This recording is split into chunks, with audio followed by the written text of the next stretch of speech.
Hello, my name is Jennifer Shahade.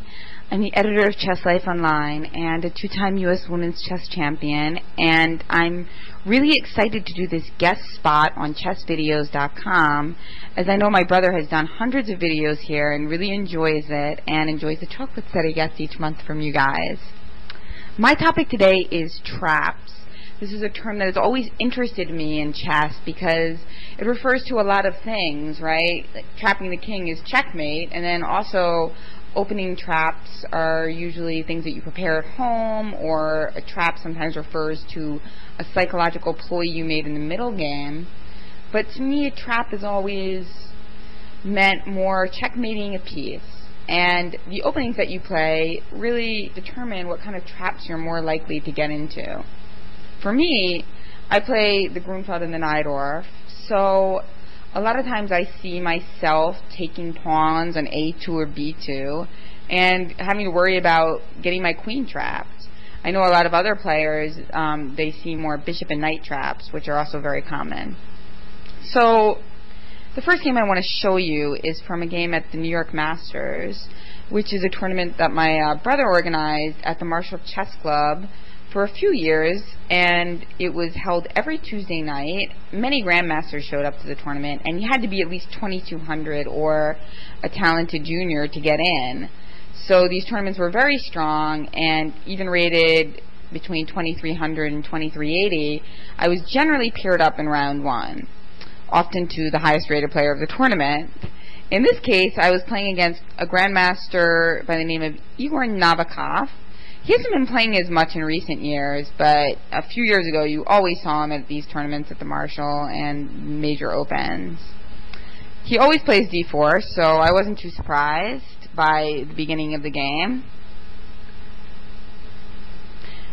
At this point, I was mostly playing the Grunfeld, although I was never that excited about it. There were a couple things that annoyed me about the Grunfeld. I felt like in a way it had the worst of both worlds to it, in that if your opponent did have time to prepare for you in the Grunfeld, they could choose from a number of lines, you know, from the really sharp Russian variations with Queen B3 to the long-winded exchange variation to more quiet things.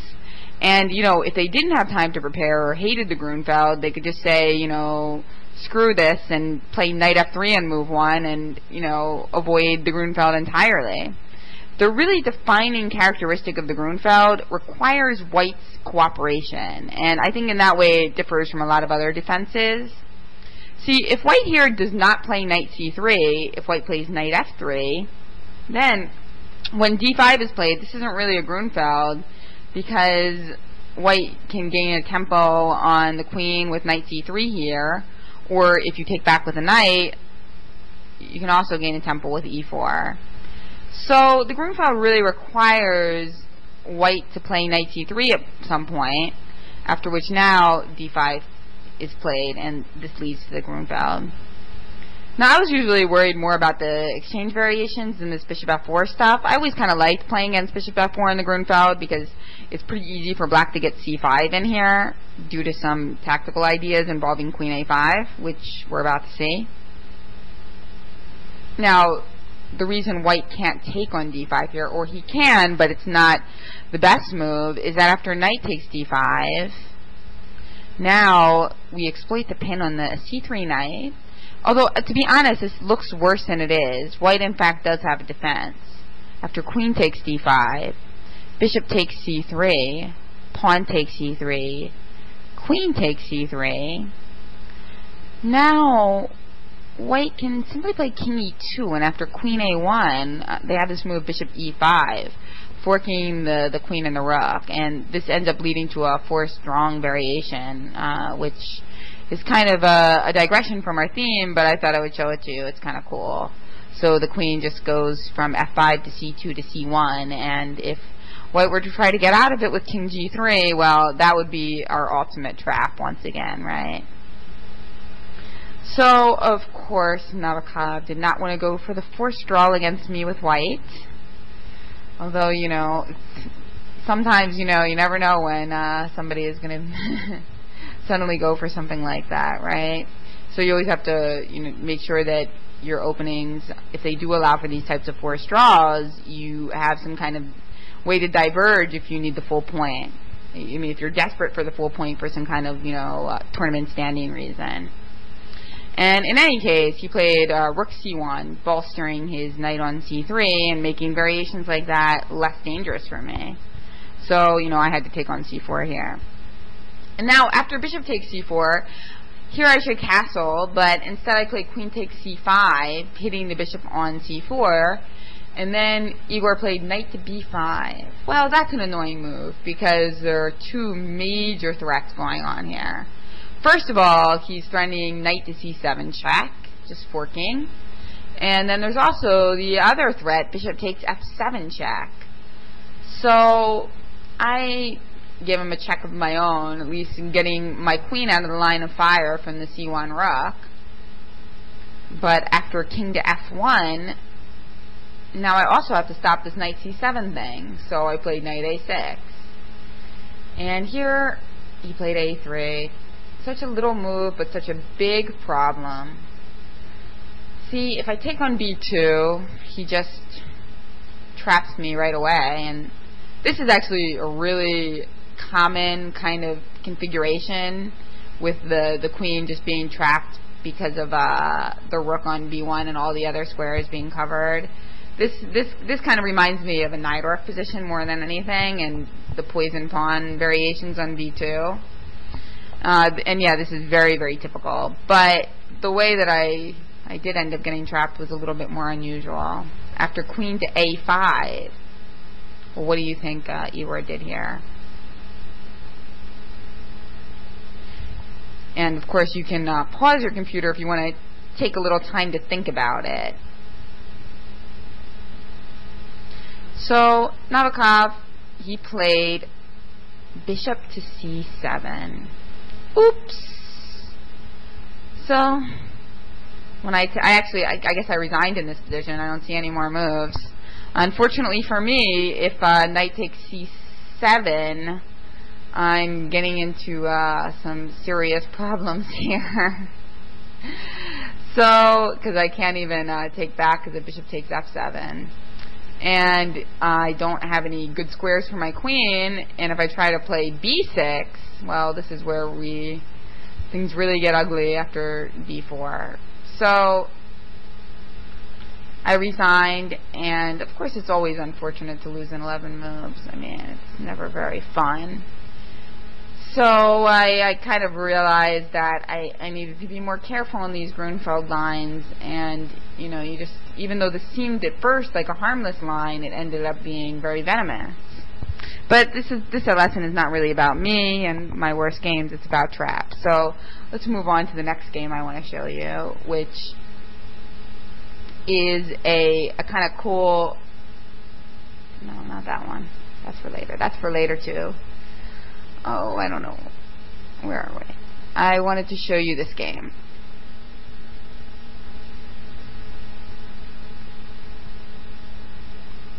Well, here, this is a cool one. I wasn't even necessarily going to show you this one, but this is cool because normally you see these queens getting trapped with rooks, especially in those poison pawn and Grunfeld variations, but you always got to watch out for when you're attacking really hard and you block off your queen with the h-pawn.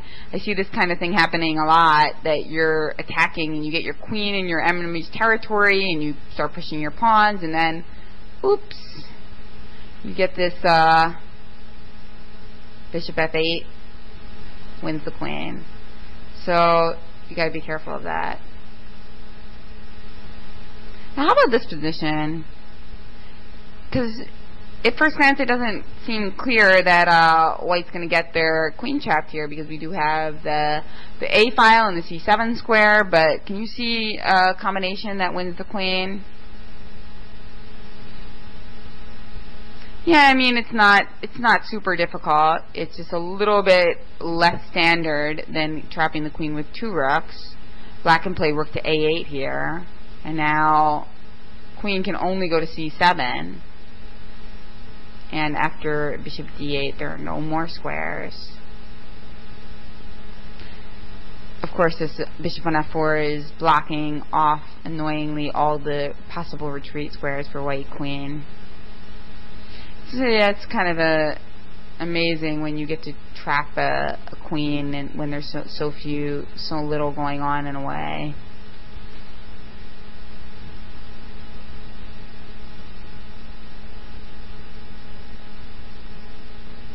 Now, one of the most famous examples of traps in the Grandmaster level was the first game of the Fischer-Spassky match in Iceland. It's a very famous match. I think we all know who won, but it's easy for those of us who haven't read the many accounts of this match to forget that Fischer started off disastrously. I mean, just horribly. He lost his first game, and then he forfeited his second game. So starting off 0-2 in a match is usually a really bad sign, but Fischer managed to make it work to his advantage. And in this position, Spassky, playing white, looked like he was going to have to give up, and just accept a draw pretty soon. In fact, it wouldn't be surprising at all if they just agreed to a draw right here. But Fischer decided to get exciting, and he captured on h2. Now this move is often made fun of because people, I don't know, when I was first shown this position, I don't know who showed it to me. It was probably at some chess camp, and I remember being told that Fischer missed g3. And I was like, how can that be? Of course he didn't miss g3. That's just completely impossible. I mean, he couldn't have like that big of a blind spot. But no other explanation was given, so I was kind of like, oh, okay, I guess he missed g3. But the truth is, of course, a bit more complicated. It's not so simple, right? This is a very typical way to trap the bishop on h2, and the usual reason why these pawns are poisoned. But the question is usually, can that h-pawn meet the g-pawn in time?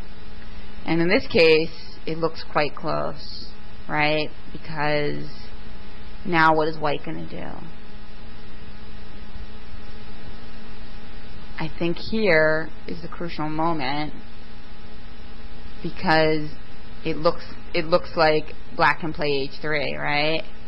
But then white plays king g4, and after bishop takes bishop to g1, of course white has to take on h3 here, otherwise he's in trouble. And after bishop f2, this is the move that a lot of people and I kind of think Fischer missed, because now the bishop looks like it's scot-free, but in fact it's not.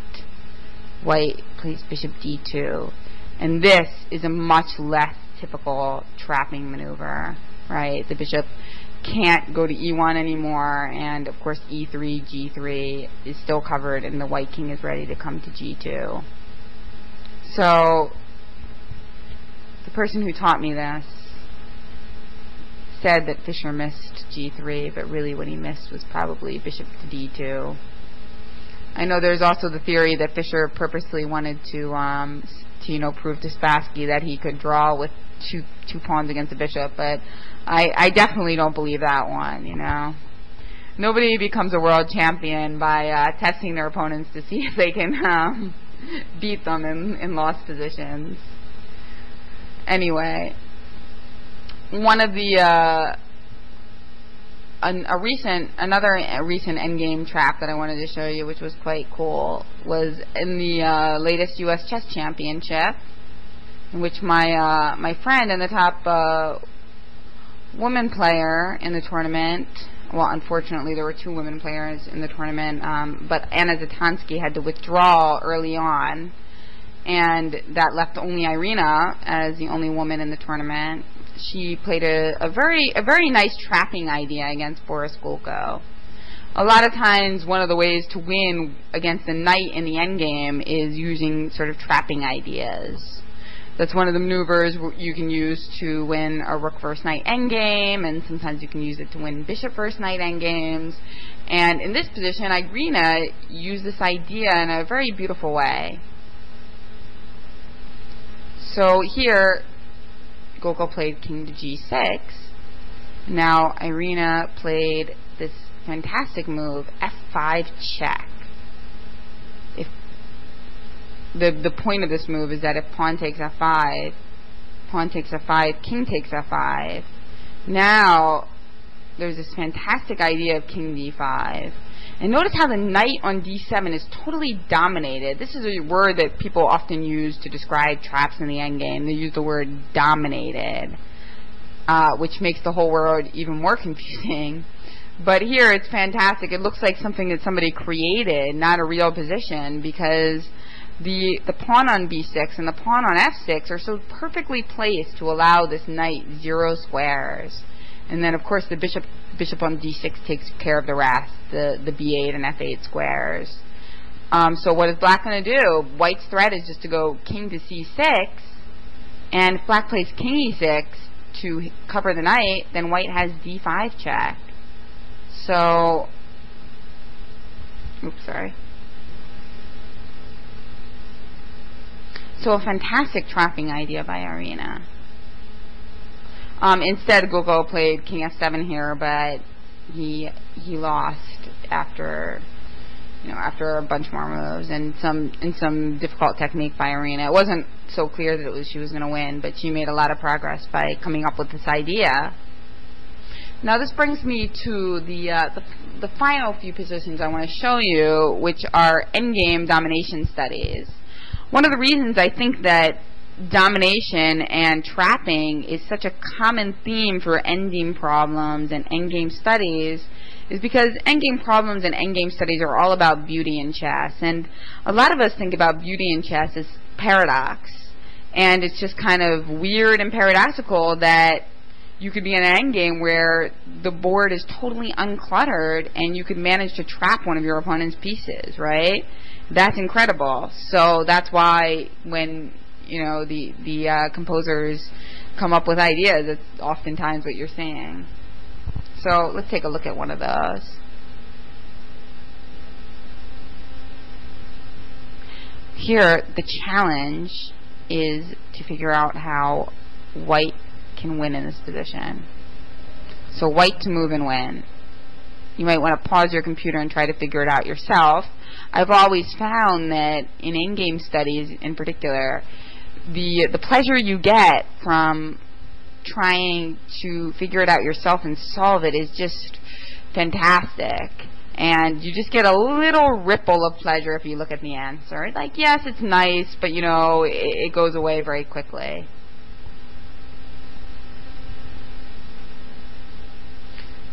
Because I'm expecting that if you want to solve this, you would have paused your computer, I'm going to go right into the answer now. The answer is knight to f1. And now after g2, fantastic move h4. Now what's the idea? If g1 equals queen, this fantastic move, king f7, manages to trap the queen. Can you believe it? It's really incredible, right? Now, you can just count up all the squares. The queen can't go to any of them. And this is not the kind of thing you expect in the endgame.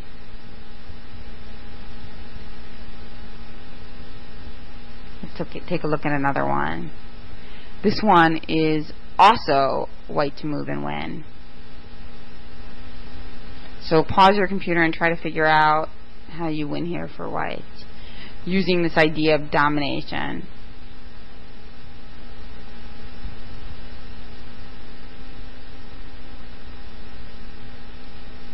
I'm sure you all got the answer because it's just so crying out for you, right? It's just crying out to be played. Rook to a8. And after knight takes e8, gorgeous example. Neither of the knights can get out. These three pawns and the king are combining, and of course, in traps, usually your own pieces are conspiring against you. So the pawn on b6 is disallowing the knight on a8 to get out, and the white king will simply take both knights and come back in time to queen the pawns. You can calculate it yourself to make sure that that's accurate. But yeah, these types of endgames are very beautiful. There's an endgame book that's famous by Kasparian on endgame studies and domination, and I recommend you check that out if you want to look at more of these. They're very good for creativity and also just reminding yourself that chess is fun, right? Sometimes if you study openings all the time, or you study something that you feel like you need because you're not good at it, then that can take away from the things that you are good at that give you more pleasure. So I always recommend studying endgame studies to improve your creativity and just get enjoyment out of chess. Now, before I stop, I just want to go back to the point that I made earlier about how in deciding what you really need to focus on with traps really depends a lot on your openings. Like, say you play the Ruy Lopez as white. Well, this is a very famous trap in the Ruy Lopez, in which you can lose your bishop on b3, right, because of c5 followed by c4.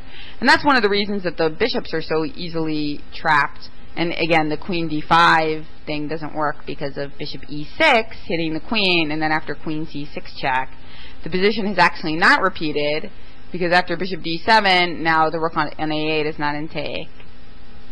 And they call this the Noah's Ark trap, and it's one of the major reasons why the bishops are often trapped, because sometimes they get locked in with their own pawns, right?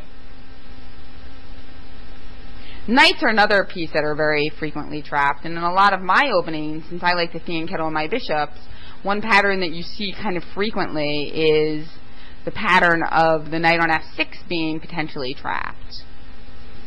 This happens a lot in the Pirc defense as well. So here, after e5, the famous 11-fish variation, now bishop g7 is actually not the most accurate move. It's better to play knight c6 here. But say bishop g7 was played, now if knight to h5, white has this g4 idea, and in fact this is not as bad as it usually would be, because there's bishop takes e5. But this theme of playing g4 and then having the knight trapped because it no longer has the g7 square, it's really typical in fian kettle openings. So I think that's really important, that you kind of go through your repertoire and see which pieces are frequently trapped, so you can have an eye out for it in your own games, so that you can see these things more quickly. Because we're always looking for loose pieces and checks and captures, and traps is a little bit different. It's kind of like a different category, because usually a trapped piece is not actually a loose piece, right? So it's really just about seeing different patterns.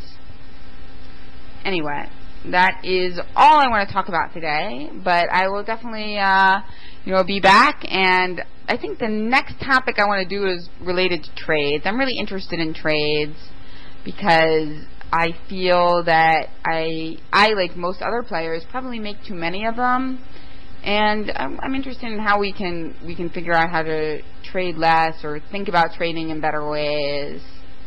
So think about that, and I will too, and I'll be back on chess videos to talk about that sometime. And meanwhile, if you want to hear more about me or more from me, I would encourage you to go to one of my websites. I'm the editor of Chess Life Online. That's at uschess.org, and there I edit articles about major chess events in the United States. And I also have a personal website where I write about other things and sometimes chess, jennifershahade.com. And I also sometimes blog about other things related to girls in chess and women in chess at 9queens.org. So I hope to hear from you guys. You can figure out how to contact me on any of those websites. And I wish you good luck in trapping all of your opponent's pieces, especially the queen and the king.